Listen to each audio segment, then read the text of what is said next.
Michael Collins was born in 1890 in the little village of Chronicle, down in County Cork. The youngest of 8 children, he grew up surrounded by green fields, hard work, and stories of Ireland's long fight for freedom. His father, before he passed away when Michael was just 6, told him, "You'll do great things for Ireland." It was the sort of thing a child might tuck away deep in his heart, and Collins never forgot it. Like so many young Irishmen at the time, he left home early. In 1906, he crossed the water to London. By day, he worked as a clerk in the post office savings bank. By night, he found himself in the company of people who spoke of Ireland, her language, her history, and her future. He wasn't just listening, he was learning, planning, and imagining how things might be different. Then came April 1916, the Easter Rising. Collins fought under Joseph Plunkett in the General Post Office in Dublin, one of the main strongholds of the rebellion. 6 days later, it was over. The leaders were executed, and Collins was sent to Frongoch prison camp in Wales. He didn't waste his time there. Surrounded by other rebels, he studied, observed, and began shaping a new way to fight. By 1919, the Irish War of Independence had begun, and Collins was at the center of it. As Director of Intelligence for the IRA, he didn't go toe-to-toe with the British Army. He knew that would be suicide. Instead, he fought in the shadows. Spies, safe houses, coded messages. He had eyes and ears everywhere, even inside Dublin Castle itself. He put together a small, secret team known as the Squad. Their job? To take out British intelligence agents, dangerous work, lethal work. Collins himself lived like a man in constant motion, never sleeping in the same place twice, slipping in and out of disguises. The British called him the most wanted man in Ireland and offered a £10,000 reward for his capture. No one claimed it. Then came November 21st, 1920, Bloody Sunday. At dawn, Collins's squad assassinated 14 British agents across Dublin. That afternoon, British forces fired into a crowd at a Gaelic football match in Croke Park, killing 14 civilians. It was a day that shook the country and the world. By the middle of 1921, both sides were worn down.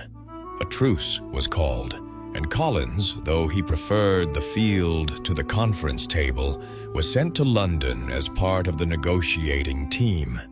He didn't like it. Before he left, he told friends, "I'm signing my own death warrant." On December 6, 1921, the Anglo-Irish Treaty was signed. It gave Ireland the Free State, self-governing, yes, but still part of the British Empire, and with the partition of the North. Collins called it the freedom to achieve freedom.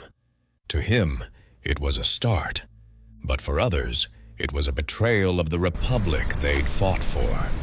The movement split.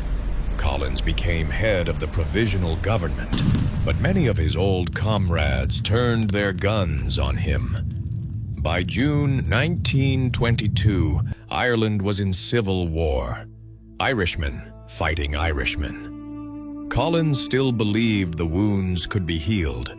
In August that year, he traveled through his home county of Cork, deep into anti-treaty territory. Friends warned him not to go.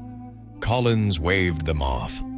At a quiet bend in the road at Béal na Bláth, his convoy was ambushed.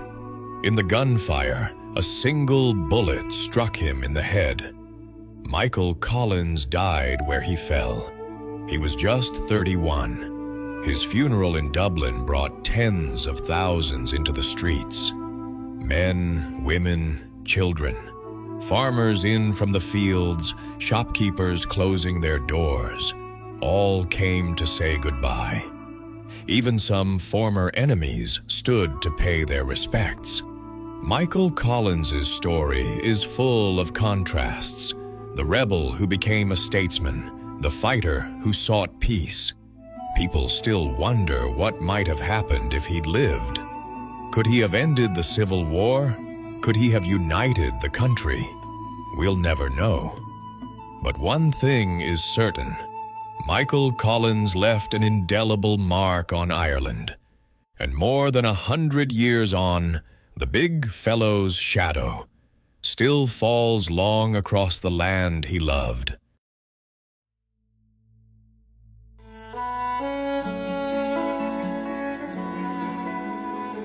Step into the past and uncover the heart of Ireland. At Emerald Chronicle, we bring you hundreds of captivating documentaries exploring Irish history, myths, legends, and folklore. Our playlists guide you through Ireland's fascinating journey, from prehistoric Ireland, proto-historic and Celtic eras, and the early Christian and Viking periods, to the Anglo-Irish invasion and the lordship of Ireland.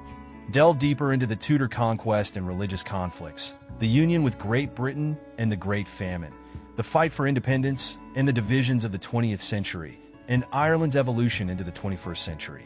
Best of all, we keep all our documentaries at 15 minutes or less, making it easy to explore Ireland's history, even on a busy day.